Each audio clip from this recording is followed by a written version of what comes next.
అది రావాలి అంటే నేషనల్ కమిషన్ రికమెండ్ చేయాలి, అట్లాగే పార్లమెంట్ దాన్ని ఆమోదించాలి. ఆ రకంగా ముందుకెళ్ళాలి. ఓకే అండి, రైట్ అండి. ఎస్ విజయ్ కుమార్ గారు, గుడ్ మార్నింగ్ అండి. గుడ్ మార్నింగ్ అండి.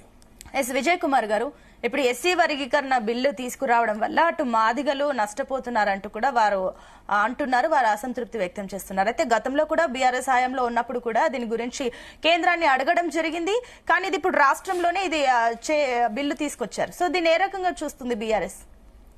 మొదటగా ఈ జీ తెలుగు ఛానల్లో పార్టిసిపేట్ చేస్తున్నటువంటి మా గురువు గారు అయినటువంటి గాలి వినోద్ కుమార్ గారికి, అదేవిధంగా మా సోదరుడు అన్న సతీష్ అన్న గారికి, ఇద్దరికి నమస్కారాలు. మీకు నమస్కారాలు.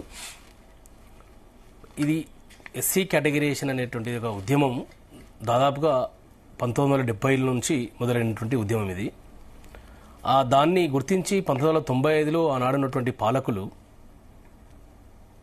జస్టిస్ రామచంద్రరాజు కమిషన్ ఏర్పాటు చేసి, ఆ కమిషన్ యొక్క ఏర్పాటు చేసి దాన్ని 1997లో ఆ కమిషన్ రిపోర్ట్ ఇవ్వడం జరిగింది. తదనంతరం జీవో రూపకంగా 2000 సంవత్సరంలో చట్టరూపకంగా తీసుకొచ్చి ఎస్సీ కేటగిరీషన్ చేసినటువంటి పరిస్థితి గతంలో చూశాము. కానీ కొద్దిమంది సుప్రీంకోర్టుకు వెళ్లడం వల్ల, పంజాబ్ ప్రభుత్వంలో అక్కడ జరిగినటువంటి పరిణామాల వల్ల సుప్రీంకోర్టులో కేసు నడుస్తూ ఉంది. ఈ ఆంధ్రప్రదేశ్ రాష్ట్రంలో దాన్ని కొట్టివేయడం జరిగింది కేటగిరీషన్ని. దాదాపు 4-5 సంవత్సరాలు ఆ ఎస్సీ కేటగిరీషన్ జరిగినటువంటి వాస్తవాన్ని మనం దాచేయాల్సిన అవసరం లేదు. 2004లో కాంగ్రెస్ పార్టీ అధికారంలోకి రావడం కోసం మేనిఫెస్టోలో సోనియా గాంధీ గారు, ఆనాడున్నటువంటి దివంగత రాజశేఖర రెడ్డి గారు కూడా దీని మీద హామీ ఇవ్వడం జరిగింది. మాదిగలతో ఓట్లు వేయించుకున్నటువంటి పరిస్థితి. దాని యొక్క పర్యవసానమే ఆనాడున్నటువంటి ప్రభుత్వం రెజల్యూషన్ చేసి కేంద్రానికి పంపించారు. ఈ రాష్ట్రం పంపించినటువంటి రెజల్యూషన్ ని ప్రామాణికం చేసుకుని కేంద్ర ప్రభుత్వము ఉషా మెహ్రా కమిషన్ని ఒక కమిషన్ ఏర్పాటు చేయడం జరిగింది. సోషల్ జస్టిస్ ఎంపవర్మెంట్ మినిస్ట్రీ, ఆ రోజు మీరా కుమారి గారు ఉన్నారు, శ్రీమతి మీరా కుమారి గారు. వారి నేతృత్వంలో మన ఉషా మెహ్రా కమిషన్ ఏర్పాటు చేసి, ఉషా మెహ్రా కమిషన్ కూడా 2008లో రిపోర్ట్ కూడా ఇవ్వడం జరిగింది. నేనేమంటున్నా అంటే, ఇవాళ కాంగ్రెస్ పార్టీ చాలా గొప్పలు చెప్పుకుంటా ఉంది, ఈ యొక్క కేటగిరీషన్ ఘనత మాది అని. నేనేమంటున్నా అంటే, కేటగిరీషన్ని చేస్తామని హామీ ఇచ్చి 25 సంవత్సరాల తర్వాత ఇవాళ ఆ రోజు అధికారంలో ఉండి కూడా 2008లో ఉషా మెహ్రా కమిషన్ రిపోర్ట్ ఇచ్చినప్పుడు కేంద్రంలో కాంగ్రెస్ పార్టీ యూపీఏ 1 అధికారంలో ఉన్నది. ఆ కమిషన్ రిపోర్ట్ని ఈరోజు పుట్టదాఖలు చేసి కాంగ్రెస్ పార్టీ మాదిగలకు, మాదిగ ఉపకులాలకు, ఎస్సీలకు అన్యాయం చేసి మోసం చేసినటువంటి చరిత్ర కాంగ్రెస్ పార్టీది. తదనంతరం 2009లో యూపీఏ 2 ప్రభుత్వం రెండోసారి కూడా అధికారంలోకి వచ్చింది. 2009 నుంచి 2014 తెలంగాణ రాష్ట్ర ఆవిర్భావం వరకు కూడా కాంగ్రెస్ పార్టీ కేంద్రంలో, ఈ రాష్ట్రంలో అధికారంలో ఉన్నది. మరి కాంగ్రెస్ పార్టీ ఆ రోజు అన్ని రకాల రిపోర్ట్లు ఉన్నప్పటికీ ఎందుకు ఎస్సీ కేటగిరీషన్ చేయలేదని చెప్పేసి ఈ సందర్భంగా నేను ప్రశ్నిస్తా ఉన్నాను కాంగ్రెస్ పార్టీని. ఇవాళ భుజాలు తడుపుకుంటా ఉన్నారు. ఇవాళ చాలా గొప్పలు ఓహో ఆహా అని ఉదరగొడతా ఉన్నారు. ఈ కేటగిరీషన్ యొక్క గొప్పతనము కాంగ్రెస్ పార్టీది కాదు, రేవంత్ రెడ్డి అంతకంటే కూడా కాదు. నేనేమంటున్నా అంటే, 2014 వరకు అధికారంలో ఉన్నటువంటి మీ పార్టీ, మీ ప్రభుత్వాలు ఎందుకు కేటగిరీషన్ చేయకుండా ఉషా మెహ్రా కమిషన్ రిపోర్ట్ ని మీరు ఎందుకు దాచిపెట్టి తొక్కిపెట్టారు? ఉషా మెహ్రా కమిషన్ రిపోర్ట్ ఏం చెప్తుందంటే, ఆర్టికల్ 341 క్లాజ్ 3 ప్రకారంగా అన్ని రాష్ట్రాలు అసెంబ్లీలు యునానిమస్లీ రెజల్యూషన్ చేసి కేంద్రానికి పంపిస్తే కేంద్రంలో సవరించి ఆ యొక్క కేటగిరీషన్ ని పెట్టే అవకాశం ఉంటుందని ఆ కమిషన్ రిపోర్ట్ చెప్తా ఉంది. మరి దాన్ని తొక్కిపట్టి మోసం చేసినట్టు, మాదిగలను మోసం చేసినటువంటి పరిస్థితి.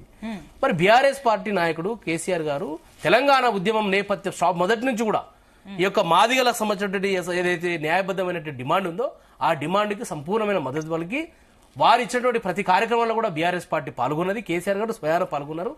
కేసీఆర్ గారు తెలంగాణ ఉద్యమంలో భాగంగా ఆమరణ నిరాహార దీక్ష విరమించేటప్పుడు కూడా మందకృష్ణ మాదిగ గారిని పిలిపించుకొని వారి చేతుల మీదుగా జ్యూస్ తాగి దీక్ష విరమించినటువంటి పరిస్థితి బీఆర్ఎస్ పార్టీ. కేసీఆర్ గారికి మాదిగల పట్ల చిత్తశుద్ధి ఉంది అనే విషయాన్ని మేము చాటి చెప్తా ఉన్నాం. ఇవాళ నేనేమంటున్నా అంటే, కాంగ్రెస్ పార్టీ గతంలో ఉషా మెహ్రా కమిషన్ రిపోర్ట్ అమలు చేయమని గాంధీ భవన్ మెట్లకి మాదిగ సోదరులు, మాదిగ విద్యార్థులు, మాదిగ యువకులు ఆ రోజు ఉద్యమంలో భాగంగా గాంధీ భవన్కి వెళ్తే అక్కడ నిప్పు పెట్టి తలగబెట్టినటువంటి దుర్మార్గులు కాంగ్రెస్ పార్టీ వాళ్ళు. దాన్ని కూడా నిన్న అసెంబ్లీలో పొరపాటు జరిగింది, మాకు అమరులకు మేమే బాధ్యులని క్షమించమని వేడుకోలు పలికితే కూడా మాదిగ జాతి ఇవాళ సంతోషపడేది. ఇవాళ కాంగ్రెస్ పార్టీ క్షమించేదేం, కానీ కాంగ్రెస్ పార్టీ ఎప్పుడు కూడా క్షమించదు, కాంగ్రెస్ పార్టీని క్షమించదు. ఎందుకంటే మాదిగలు అమరులు కావడానికి కారణము మాదిగలు చనిపోవడానికి కారణము, యువకులు విద్యార్థులు ఈరోజు లాస్ కావడానికి కారణం కాంగ్రెస్ పార్టీ. దానికి సమాధానం చెప్పాల్సిన, క్షమాపణ చెప్పాల్సినటువంటి పరిస్థితి కాంగ్రెస్ పార్టీకి ఉంది. రేవంత్ రెడ్డి గారు క్షమాపణ చెప్పాలి దానికి. బీఆర్ఎస్ పార్టీ అనేక ఉద్యమాల్లో ఈ యొక్క కేటగిరీషన్ సపోర్ట్ చేసింది.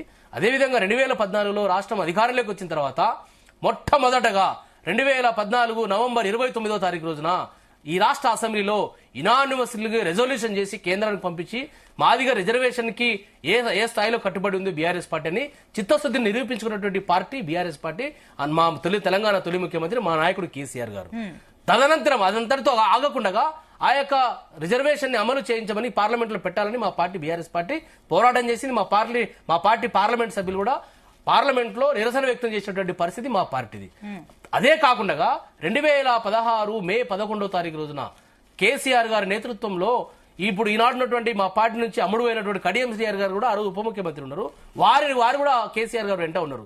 వారు కూడా వెళ్లి ప్రధానమంత్రి గారిని కలిసినటువంటి పరిస్థితి. కలిసి ఏం మాట్లాడారు, కేటగిరీషన్ త్వరలోనే చేయాలని చెప్పేసి ఒత్తిడి తీసుకురావడంలో భాగంగా ఆ రోజు మా పార్టీ నాయకుడు, మా రోజు తెలంగాణ తొలి ముఖ్యమంత్రి కేసీఆర్ గారు వెళ్లి మోడీ గారిని, ప్రధానమంత్రి మోడీ గారిని కూడా కలిసి మా యొక్క పార్టీ సంపూర్ణమైన మద్దతు పలుకుతా ఉంది, మీరు తక్షణమే ఈ కేటగిరీషన్ చేసి మాదిగలకు న్యాయం చేయమని డిమాండ్ చేసినటువంటి పరిస్థితి కేసీఆర్ గారిది. కానీ ఈ రోజు సుప్రీంకోర్టు యొక్క జడ్జిమెంట్ ప్రకారంగా 7 జడ్జిల ధర్మాసనం ఇచ్చినటువంటి యొక్క జడ్జిమెంట్ ని అమలు చేయడం కోసం ఇన్ని రోజులు దాదాపుగా 2024 ఆగస్టు 1వ తారీఖు రోజు జడ్జిమెంట్ వస్తే ఇప్పుడు వరకు కమిషన్ పేరు మీద కాలయాపన చేసి ఈ రోజు మాదిగలకు అనేక నోటిఫికేషన్లు, గ్రూప్ 1 నోటిఫికేషన్లో, గ్రూప్ 2లో, గ్రూప్ 3లో, అనేక డిఎస్సీలో, అనేక ఉద్యోగ నోటిఫికేషన్లో అన్యాయం చేసినటువంటి పరిస్థితి ఈ రోజు కాంగ్రెస్ పార్టీ రేవంత్ రెడ్డి గారిది. వారికి మోసం చేసిండు, వారికి క్షమాపణ చెప్పాల్సింది. నేనేమంటున్నాను, ఇప్పటికైనా కూడా ఈ యొక్క దీన్ని తక్షణమే అమల్లోకి తీసుకొచ్చి ఈ యొక్క గైడ్ లైన్స్ ఇష్యూ చేసి గవర్నర్ ఆమోదం తీసుకొని చట్టానికి ఒక కార్యరూపం తీసుకొచ్చి జీవోలు ఇష్యూ చేసి వచ్చేటువంటి నోటిఫికేషన్ లో మాదిగా ఎస్సీ రిజర్వేషన్ కేటగిరీకి అనుగుణంగానే మీరు నోటిఫికేషన్ ఇవ్వాలని చెప్పి మా పార్టీ డిమాండ్ చేస్తా ఉంది. స్థానిక సంస్థల ఎన్నికల్లో కూడా కేటగిరీషన్ ని ప్రామాణికంగా చేసుకుని వారికి ఎస్సీ సోదరులకు రిజర్వేషన్ కల్పించి వారికి హక్కులు కాపాడాల్సిన బాధ్యత కాంగ్రెస్ పార్టీ ఉందని చెప్పి మేము డిమాండ్ చేస్తా ఉన్నాము. దీనికి బీఆర్ఎస్ పార్టీ కేసీఆర్ గారు చేసినటువంటి పోరాటం అమోఘమనే విషయం